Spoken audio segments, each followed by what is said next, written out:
থানাত, তখন আমরা চালক আপনাকে পাইছি না, গাড়ি গোলাপগঞ্জ থানাত আটকা আছে।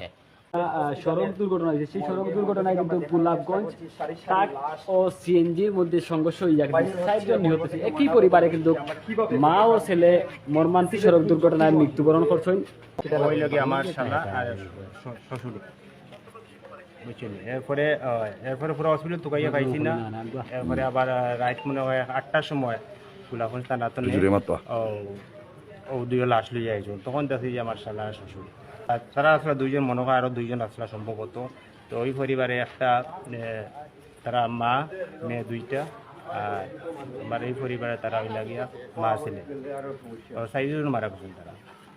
তারা নানা বাড়ি থেকে সিলেট আসার সময় রং সাইডে এক ঠাকে গিয়া গাছের লইকে ডিফিট করা হয়েছে। জাগাত আমার ছেলে আমার ওয়াইফ জাগাত মারা গেছে। যাত্রী ছিল ৫ জন। তখন আবার একজন ভদ্রলোকে আবার ফোন দিছে, আমার ছেলে ফোনটা পাইছে, ভাই আবার ফোন দিছে, ফোন দেওয়াটা গুলো আপনি অতি সত্ত্বে গোলাপগঞ্জ চলে আসেন।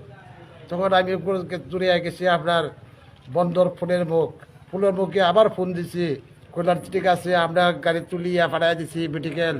তখন আমি আবার মেডিকেল চলে আসছি।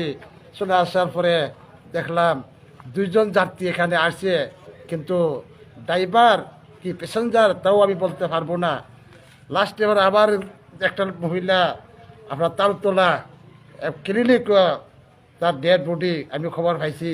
তখন আমি এখানে চলে গেছি, সেখান থেকে ঘুরিয়ে আবার এখানে আইছি।